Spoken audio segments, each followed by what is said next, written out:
Even though this video is late due to family circumstances and work, I thought this video was better late than never, because some of the things that happened during Raw I feel are worth talking about, especially building up to the main event. First, we have Mark Henry turning on the Big Show.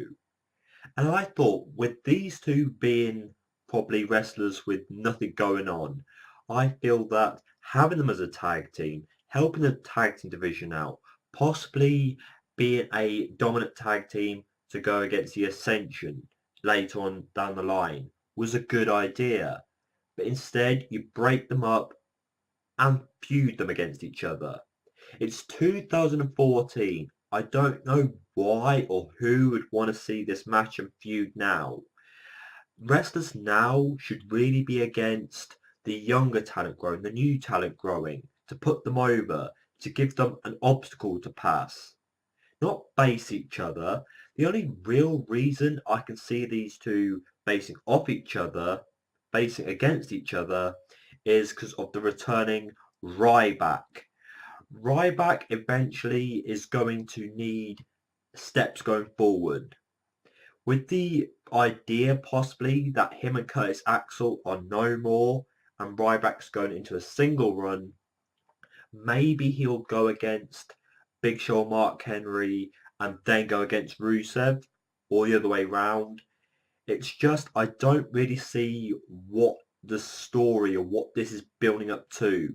Ryback had a okay looking future in front of him, and then he went to a tag team division. The WWE booked him badly there, and now we're meant to see him return and have a okay future ahead of him. Maybe this Rusev, Mark Henry, Big Show thing will get him involved. Maybe that will help him.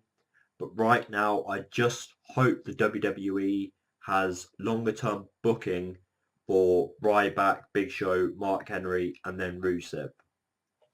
We also heard that Roman Reigns is doing okay, and he's hinted possibly coming back to get Seth Rollins for what he did to Dean Ambrose.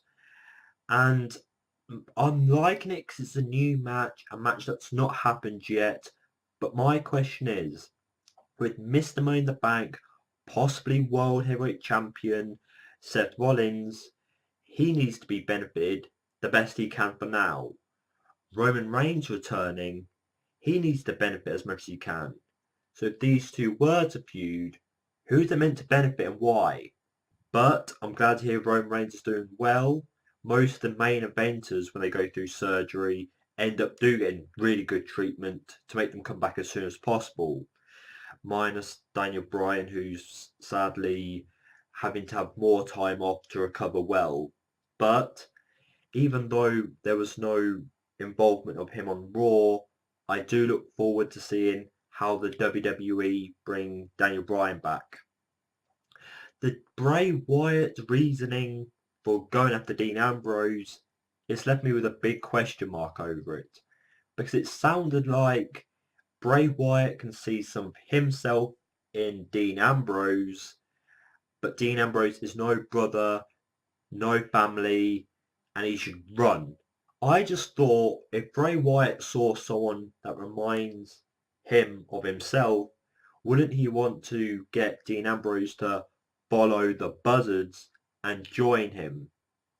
I know Bray Wyatt at the moment seems to be going down a new singles run, but I'm still questioning the reasoning of this feud. The feud and the match itself, I'm expecting brilliance, great mic work, interesting matches, and two great characters going against each other. That's what fans, especially like myself, want to see. Two characters that can bounce off each other really well, promo-wise, and hopefully wrestling-wise. And that's what I'm expecting to see from these two as they build up towards Survivor Series or later. One thing we also learned is you should never act against the authority or you'll get punished and have to face one of the authority's minions, which Dolph Ziggler did when Dolph Ziggler ended up going against Kane. And I'm sorry, Kane is not a threat anymore. he showed signs of, I've had enough. I'm back as the monstrous Kane. That fails. So him going to a match, Dolph Ziggler showed no fear.